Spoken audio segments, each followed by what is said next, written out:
Hello friends, जय भीम मेरे सभी साथियों को। आज हम आपको बताते हैं जय भीम का अर्थ, जय भीम का मीनिंग। जय भीम का मीनिंग है डॉक्टर अंबेडकर की जय।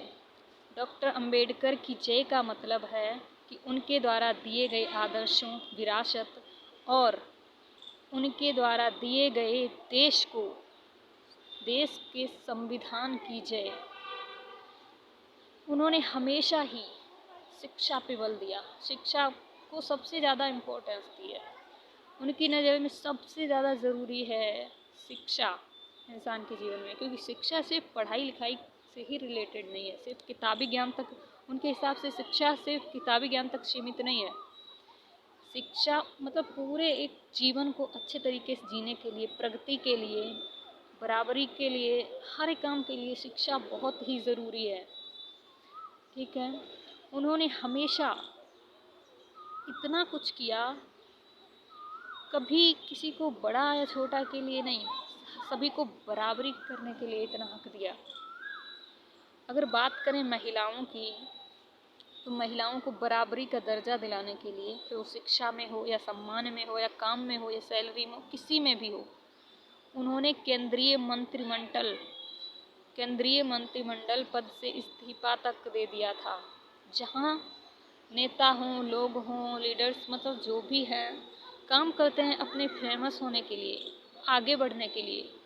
उनकी मेन प्रायोरिटी थी कि बराबरी का हक मिले, सबको सम्मान से जीने का हक मिले, हर कोई सिर उठाकर जिए अच्छे से। फिर उनको इससे मतलब नहीं था कि उनको इस्तीफा देना पड़ेगा, क्या करना पड़ेगा। उन्होंने बराबरी के लिए हमेशा ही लड़ाई लड़ी है। महिला तो किसी भी वर्ग की हो, यहाँ तक की बात चलती रहती है हमेशा। अंबेडकर जी के नाम से ही लोग चिढ़ जाते हैं, कुछ लोग, बहुत लोगों को जलन होती है। लेकिन आपको एक बात बता दूं, अगर आप लेडी हैं तो आपको पूजा करनी चाहिए। करनी तो हर किसी को चाहिए, लेकिन लोग नहीं समझते। ठीक है, उनको तो सिर्फ क्या बोले, सबका नज़रिया अलग अलग है, अपने अपने हिसाब से देखते हैं। लेकिन अगर आप लेडी हैं तो आपके लिए अंबेडकर जी ने कितना किया है, आप सोच भी नहीं सकते। अगर आप पढ़ पा रहे हैं, आप कहीं बराबर, पुरुष के बराबर सम्मान पा रहे हैं, बराबर सैलरी कर पा रहे हैं, सम्मान से जी पा रहे हैं, तो सिर्फ अंबेडकर जी की वजह से। उन्होंने नहीं देखा था कि तुम किस जाति की हो, किस धर्म की हो, किस कैटेगरी से हो, कुछ भी नहीं देखा था। उन्होंने महिलाओं के लिए आवाज़ उठाई थी, उन्हें बराबरी का हक दिलाया था। इसके लिए उन्होंने केंद्रीय मंत्रिमंडल पद से इस्तीफा भी दिया था।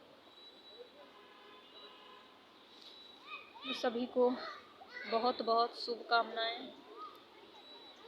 अंबेडकर जी की जयंती पे हमेशा बराबरी के हक में रहिए, कभी भी नहीं डरिए किसी से। आप कहीं भी हों, अकेले हों, कहीं भी हों, पहले शांत रहिए।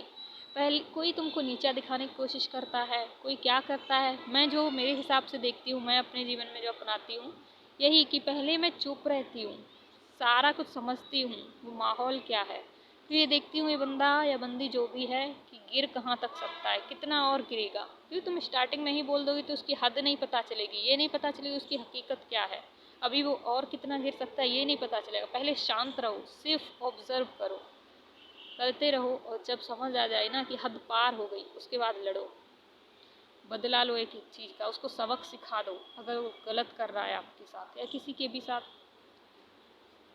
तो बस यही है कि बराबरी के हक में जियो, अपने सम्मान के साथ जियो पूरा। गलत नहीं करो कभी भी, धोखा, बेईमानी, ये सब अगर कुछ भी करोगे तो फिर छोड़ दो आस। बस अपने आप में सही रहो, कभी भी धोखा, बेईमानी, चीटिंग, कहीं भी कुछ भी नहीं करो, और पूरी अच्छी ज़िंदगी जियो। आपको कोई नहीं रोक सकता। अगर आप गलत नहीं हैं, आप अपनी जगह पे सही हैं, तो आपको कभी भी किसी से भी डरने की ज़रूरत नहीं है। आपके देश ने, आपके संविधान ने आपको बराबरी का, पूरे सम्मान के साथ हर जगह जीने का हक दिया है, और ये हक सिर्फ और सिर्फ बाबा साहब अम्बेडकर जी की वजह से ही मिला है। शिक्षा का हो, किसी भी चीज़ का हो, सबसे इम्पोर्टेंट तो शिक्षा ही है। शिक्षा के बिना आप आगे नहीं बढ़ सकते। किसी भी काम में आप जाएंगे, किसी भी क्षेत्र में, शिक्षा सबसे ज़्यादा ज़रूरी है। उन्होंने शिक्षा पे ही सबसे ज़्यादा जोर दिया। Thank you.